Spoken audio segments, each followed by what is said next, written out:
오늘 찬양대 찬양이 얼마나 그 내용과 음률이 아름다운지 찬양대 찬양만 잘 들어도 설교할 필요가 없겠다, 그런 생각이 듭니다. 얼마 전에 어떤 권사님께서 저에게 이런 질문을 했어요. 목사님, 골고다하고 갈보리가 어떻게 다른 곳입니까? 평생 이것이 궁금했다는 것입니다. 성경을 읽어도 그렇고 설교를 들어도 골고다도 나오고 갈보리도 나오는데 골고다하고 갈보리가 어떻게 다릅니까? 여러분, 골고다하고 갈보리가 다른 곳입니까? 말은 다르지요.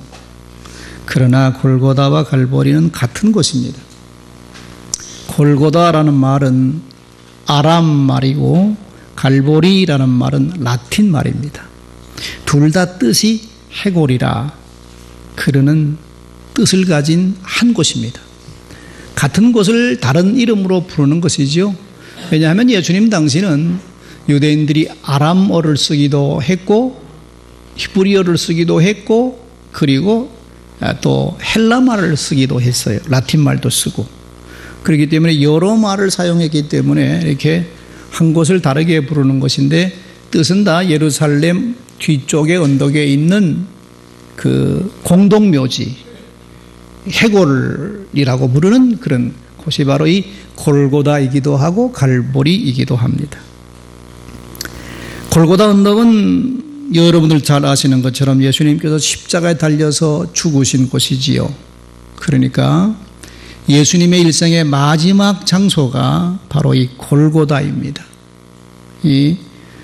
예수님은 이 골고다 언덕에서 십자가에 달려서 죽으시면서 마지막 7가지 말씀을 하시고 예수님은 인생을 마감했습니다.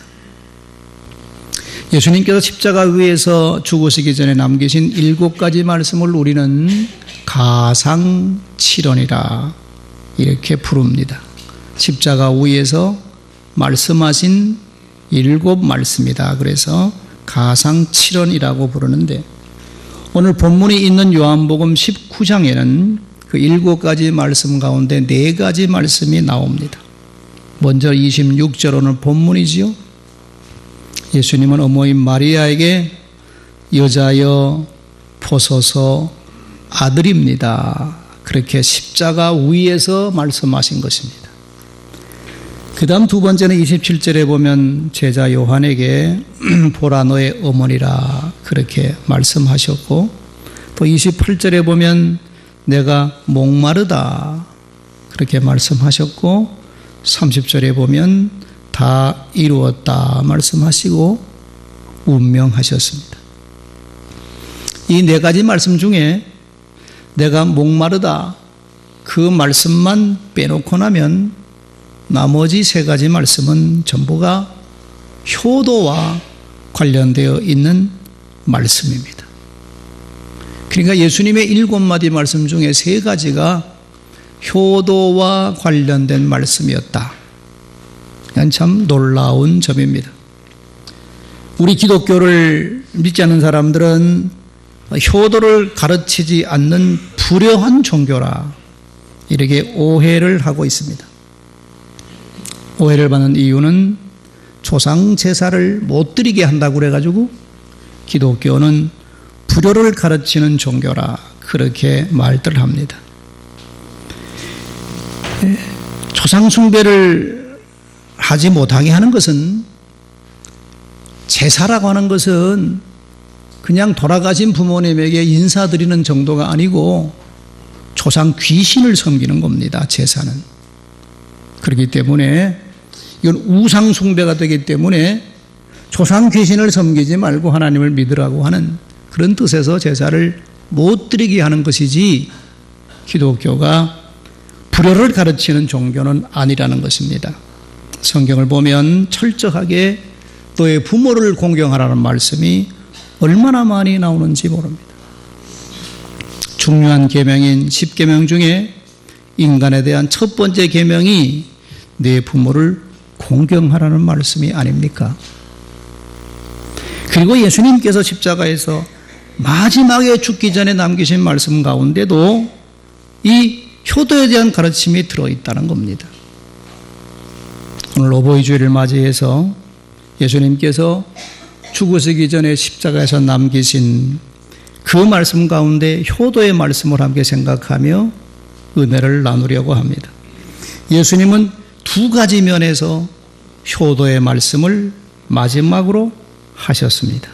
첫 번째는 하늘에 계신 하나님 아버지를 향한 효도의 말씀입니다. 30절을 우리 한번 보십시다. 예수님께서 신포도주를 받으신 후에 이르시되 다 이루었다 하시고 머리를 숙이니 영혼이 떠나가시니라, 이렇게 기록하고 있지. 그러니까 예수님께서 영혼이 떠나가기 전에 마지막에 남기신 말씀이 다 이루었다는 말씀이에요. 이 다 이루었다는 이 말씀은 원어의 의미로 우리가 본다 그러면 다 이루었습니다 라고 번역하는 것이 훨씬 더 좋은 번역입니다. 그러니까 예수님께서는 죽기 전에 다 이루었습니다라고 말씀하신 것은 하늘에 계신 하나님 아버지께 드리는 보고라고 우리가 말할 수가 있습니다. 하나님 아버지께서 자기를 이 땅에 보내서 하라고 말씀하신 그 일을 다 이루었습니다 라고 하는 보고입니다. 마지막 숨을 거두시기 전에 아버지께서 나에게 하라고 하신 그 일을 다 이루었습니다 하고 숨을 거두었다는 것입니다. 그렇다면 하나님 아버지께서 예수님을 이 땅에 보내면서 하라고 하신 사명이 뭡니까? 예수님에 주신 아버지 하나님의 미션이 무엇이냐? 그 사명은 바로 우리 인간을 모든 죄의 굴레와 속박으로부터 구원해내라고 하는 그 구속의 사명이었습니다. 죄의 굴레에서 멸망의 길로 달려가고 있는 하나님과 영원히 단절된 세계로 갈 수밖에 없는 인간을 불쌍히 여기신 하나님께서 자신의 형상을 따라 만든 이 인간을 어떻게든지 하나님 앞으로 이끌기 위해서, 그 문제를 해결하기 위해서 자신의 아들을 이 세상에 보내신 것입니다. 그래서 죄의 굴레 속에서 멸망을 향하여 가고 있는 인간들을 구원해내기 위해서 인간의 죄를 자기가 다 뒤집어 쓰고 대신 속죄의 제물로 죽는 겁니다. 마가복음 10장 45절 말씀 여러분 기억하시지요? 인자가 온 것은 섬김을 받으려 함이 아니라 도리어 섬기려 하고 자기 목숨을 많은 사람의 대속물로 주려 함이니라. 예수님 말씀이죠.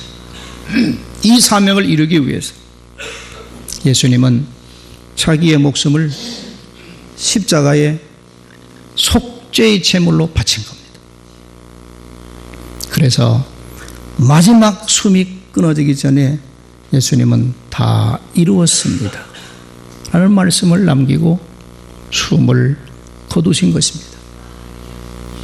이 다 이루었다고 하는 헬라의 용어는 아무 때나 쓰는 말이 아니고 상업적인 용어입니다. 상거래를 사용하면서 빚을 지기도 하잖아요. 이 상거래를 하다가 빚을 진 빚을 다 갚았을 때에 그때 쓰는 말이 다 이루었다, 그런 말이에요. 쉽게 말하면 빚쟁이가 빚을 다 갚고 나서 내가 다 청산했다, 그 말이 다 이루었다는 말이에요. 자, 그렇다 그러면 저와 여러분들은 다 빚쟁이라는 것이죠. 하나님 앞에서 저와 여러분들은 다 빚쟁이다. 빚을 졌다. 그 빚이 뭡니까? 그 빚은 바로 죄입니다. 죄. 하나님 앞에 우리가 진 이 죄의 빚을 다 갚기 전에는 누구도 하나님께 갈 수가 없어요. 그러면 우리의 죄가 뭐냐? 내가 무슨 사람을 죽이기를 했나? 내가 무슨 도둑질을 했나? 여러분, 사람을 죽이고 도둑질한 것만 죄가 아니고 하나님을 인정하지 않고 하나님이 하나님의 되심을 인정하지 않고 자기가 주인이 되어서 자기가 자기네 주인이 되어서 자기적인 생각을 가지고 살아간 모든 것이 죄의 뿌리입니다. 이 문제가 해결이 안 되면 누구든지 하나님께 갈 수가 없습니다. 그런데 자기 중심적인 이 생각을 누가 벗을 수 있느냐? 없다는 것입니다. 아무리 산소에 가서 도로를 닦아도 자신의 이기적인 자기 중심적인 생각을 벗어날 수가 없는 것이 인간의 한계입니다. 그 인간은 누구든지 스스로가 이 죄의 굴레와 속박으로부터 헤어나올 수가 없는 것이죠. 이 문제를 해결하기 위해서 예수님께서 이 땅에 인간의 몸을 입고 오신 것입니다. 그리고 이 문제를 해결하기 위해서 저와 여러분의 모든 죄의 굴레와 속박을 끊어버리기 위해서 자신이 죄를 다 뒤집어 쓰고 속죄의 제물이 되어서 십자가에서 죽은 겁니다. 하나님에게는 일반적인 원칙들이 있습니다. 하나님이 정하신 원칙인데 그 원칙은 하나님 스스로도 없앨 수가 없습니다. 왜냐? 하나님이 세우신 자기 스스로가 세운 질서이기 때문에 그 중에 하나가 바로 피 흘림이 없이는 죄 사함도 없다는 것입니다.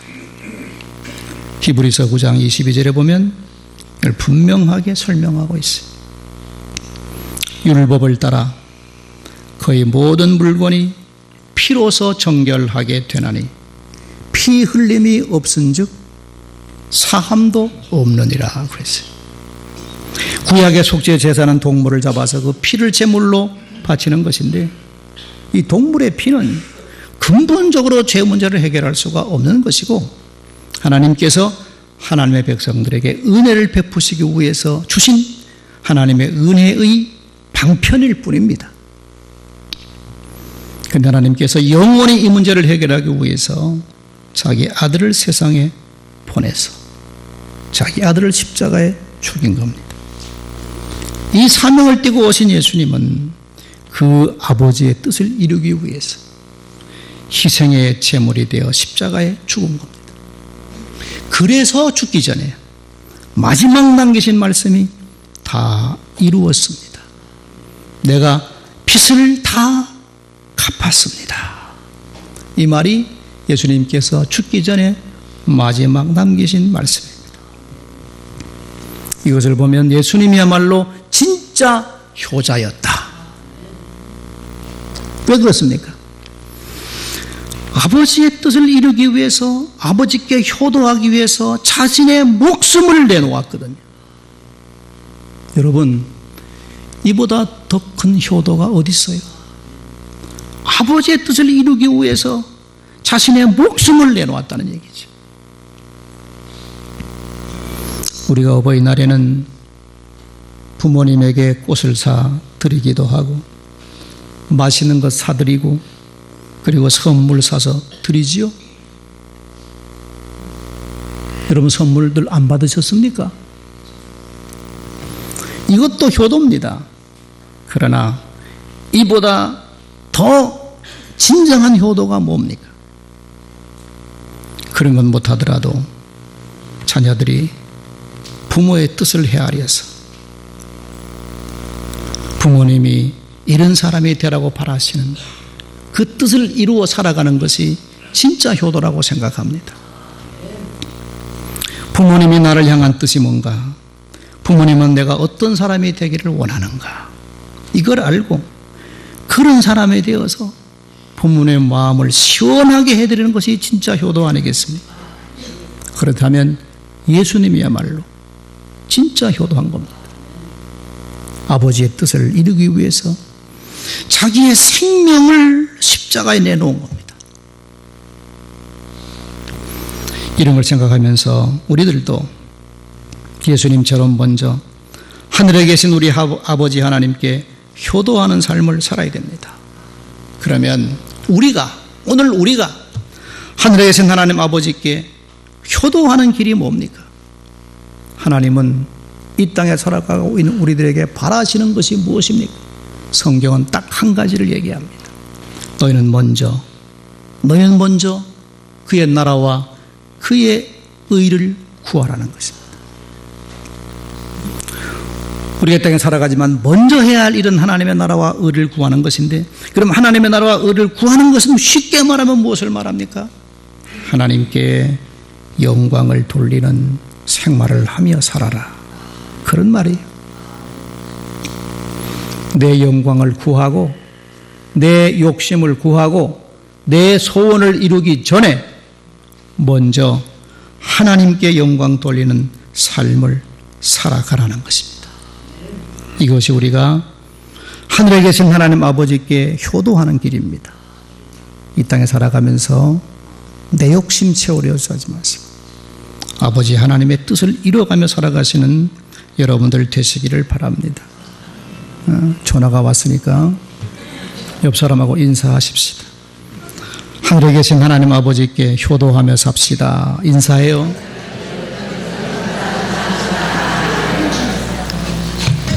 하늘에 계신 하나님 아버지께 영광을 돌리고 살아가는 여러분 되시기 바랍니다. 하나님의 능력을 이용해서 내 목적 이루는 생각을 버리고 하나님 아버지께 무언가를 드리고 헌신하는 삶을 살아가시기를 바랍니다. 두 번째, 예수님께서 십자가 위에서 하신 말씀은 땅에 있는 어머니를 향한 효도의 말씀이었습니다. 그것이 오늘 본문의 말씀이지요.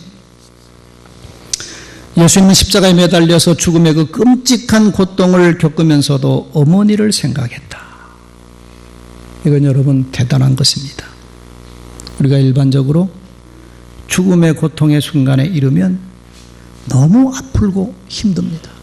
그래서 다른 사람을 생각할 겨를이 없어요. 자다가 밤에 그냥 조용히 죽으면 고통이 없겠지. 그러나 그런 경우 말고 질병으로 인해서 죽음의 고통의 순간에는 다 아프고 힘듭니다. 다른 누구를 생각할 겨를이 없다는 겁니다. 그런데 예수님은 그 죽음의 고통의 순간에도 어머니를 생각했습니다. 내가 죽으면 우리 어머니는 어떻게 살아가실까? 십자가 아들이 달려있는데 밑에서 그 모습을 보고 있는 그 어머니를 보시고 예수님은 그 고통의 순간에도 내가 죽으면 우리 어머니는 어떻게 사실까? 그 생각을 했다는 겁니다. 그래서 주님 말씀합니다. 여자여 보십시오. 아들입니다. 이렇게 말씀하시고 어머니 곁에 서 있는 제자 요한에게 부탁합니다. 뭐라고요? 보라, 너의 어머니다. 요한복음은 사도 요한이 기록했습니다. 자기가 요한복음서를 기록하면서 예수님께서 사도 요한에게 이르되 보라 내 어머니라 이렇게 기록할 수는 없잖아요. 그러니까 그냥 사랑하는 그 제자에게라고 표현을 한 겁니다. 사랑하는 그 제자는 바로 사도 요한입니다. 예수님께서 숨을 거두시기 전에 고통의 순간에 어머니를 보고 어머니를 생각해서 곁에 서 있는 제자 요한에게 보아라, 이제는 너의 어머니다. 그렇게 말씀한 겁니다. 이 말이 무슨 뜻입니까? 나의 육신의 어머니인 마리아를 앞으로 너는 너의 어머니라고 생각하고 잘 모셔달라, 그런 부탁이지. 이 부탁을 받은 사도 요한은 마리아를 자기 어머니처럼 여기고 마리아가 돌아가실 때까지 지극정성으로 보살폈다는 것입니다. 이게 고대 자료에 보면 다 나옵니다. 예수님 돌아가시고 나서 얼마 후에 예루살렘 교회에 큰 핍박이 옵니다. 그때 사도 요한은 예수님 어머님 마리아를 모시고 예루살렘을 떠나서 에베소로 도망을 갔습니다. 사도 요한이 자기만 살기 위해서 도망간 게 아니라 예수님의 그 부탁, 나의 어머니를 너의 어머니라 생각하고 모셔달라는 그 부탁을 기억하고 마리아를 살리기 위해서 사도 요한이 마리아를 모시고 에베소로 도망가서 거기 살았습니다. 지금도 터키 나라 에베소에 가면 그 사도 요한이 살던 집이 있다는 겁니다. 사도 요한 기념교회가 그 자리에 있고, 그리고 또 사도 요한이 마리아를 모시고 살던 집이 있다는 거예요. 지금도 마리아의 집이라고 써 있다는 겁니다. 가톨릭 교회가 오랫동안 연구하고 고고학 검증을 해서 발견한 집이에요. 마리아가 살던 집이라 표시가 있다는 겁니다. 사도 요한은 이렇게 예수님의 부탁을 듣고 마리아를 자기 어머니처럼 모시고 살았습니다. 사도 요한이 몇 살까지 살았습니까? 100살까지 살았어요. 사도들 중에 제일 오래 살은 사람이 사도 요한입니다. 사도 요한이 이렇게 오래 살았던 이유가 뭡니까? 저는 이렇게 생각합니다. 예수님 어머니를 자기 어머님처럼 여기며 살았던 그 효도에 대한 하늘의 상급이다. 여러분, 에베소서 6장 2절과 3절에 보면 사도 바울이 에베소 교회 교인들에게 분명하게 말씀하지 않습니까? 너의 아버지와 어머니를 공경하며 살아라. 이것이 약속 있는 첫 번째 계명이니 이로써 내가 잘 되고 땅에서 장수하리라 그랬습니다. 이 말씀에 증인 중 한 사람이 사도 요한입니다. 예수님의 어머님을 자기 어머니처럼 평생을 잘 모시고 살았더니만 사도 요한은 장수하는 복을 받은 것이지. 사실 우리가 인생을 살아가면서 하나님을 빼고 우리 인생에 가장 커다란 빚을 진 사람이 누굽니까? 그건 두말할 것 없이 부모님입니다. 우리가 부모님보다 더 큰 사랑의 빚을 지고 있는 사람은 이 땅에 아무도 없습니다. 그런데도 우리는 철이 없거나 젊었을 때는 그 부모의 사랑은 당연한 것이라고 생각을 했어요. 그러다가 우리가 철이 들고 결혼하고 내가 자식을 낳아서 길러보면서 부모님의 사랑이 이런 것이구나 하고 깨닫게 되지. 아이들이 아파서 밤을 홀딱 새우고 열이 떨어지지 않아서 어쩔 줄 몰라서 헤매는 그런 경험을 하면서 우리 부모님도 나를 이렇게 키웠겠구나, 그런 생각을 하게 되는 것이죠. 어버이 주일을 맞아 설교 준비하면서 저는 심순덕 씨라는 분이 쓴 시를 한 편 읽고 너무 감동해서 오늘 여러분들에게 그 시를 한 편 소개해 드리려고 합니다. 시의 제목은 어머니는 그래도 되는 줄 알았습니다. 심순덕 씨라는 분이 쓴 시인데 얼마나 감동적인지 몰라요. 어머니는 그래도 되는 줄 알았습니다. 하루 종일 밭에서 죽어라 힘들게 일을 해도 엄마는 그래도 되는 줄 알았습니다. 찬밥 한 덩이로 대충 부뚜막에 앉아 점심을 때워도 엄마는 그래도 되는 줄 알았습니다.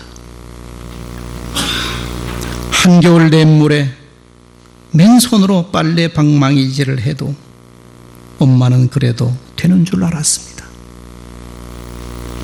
배부르다, 나는 생각이 없다. 식구들을 다 먹이고 굶어도 엄마는 그래도 되는 줄 알았습니다. 발꿈치가 다 헤어져서 이불을 덮을 때 이불이 소리를 내어도 엄마는 그래도 되는 줄 알았습니다. 손톱이 깎을 수조차 없어서 닳고 문드러져도 엄마는 그래도 되는 줄 알았습니다. 아버지가 화를 내고 자식들이 속을 썩여도 전혀 끄떡이 없는 어머님. 엄마는 그래도 되는 줄 알았습니다. 외할머니 보고 싶다.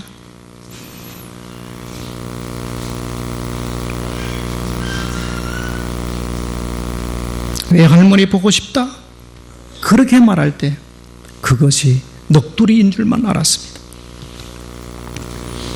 그러다가 한밤중 자다가 깨어나서 방구석에 홀로 앉아 한없이 소리 죽여 울던 엄마를 본 후로는 엄마는 그러면 안 되는 것이구나, 그런 생각을 했습니다. 우리는 한없는 부모의 사랑을 받고 살았습니다. 이런 부모들이, 이런 우리들이 부모님의 노후 봉양을 잘해야 됩니다. 그러나 오늘 이 시대는 자꾸만 우리 부모들의 봉양의 책임을 국가에 떠넘기고 있습니다. 그러나 성경은 분명히 우리들에게 말합니다. 그런 부모의 사랑을 받은 자녀들이 부모 봉양의 책임이라고. 그러므로 우리는 부모님의 노후 복지를 잘 보살펴 드려야 합니다. 그리고 부모님이 나를 향한 기대가 무엇인지 알고 그 뜻에 어긋나지 않도록 우리가 살아야 됩니다. 이것이 진정한 효도가 아니겠습니까? 인생을 살아가는 동안 가장 중요한 것은 돈을 얼마나 많이 벌었느냐, 그거 중요한 거 아닙니다. 얼마나 출세를 많이 했느냐, 그거 중요한 거 아닙니다. 중요한 것은 내가 얼마나 하나님의 뜻을 이루며 살아가고 있느냐, 이게 중요한 것이지. 내가 얼마나 하나님께 영광을 돌리며 살아가고 있느냐, 이게 중요한 것입니다. 나의 삶이 다 끝나고 죽음의 문턱에 이르렀을 때 우리도 예수님처럼 제가 다 이룬 것 같습니다, 이런 고백을 하고 죽을 수 있다면 얼마나 행복하겠습니까? 우리가 이런 고백은 하지 못할지라도 하나님 부족했습니다. 그러나 하나님의 뜻을 이루며 살려고 제 나름대로 애를 쓰고 살았습니다. 저를 불쌍히 여기시고 제 영혼을 받아 주옵소서.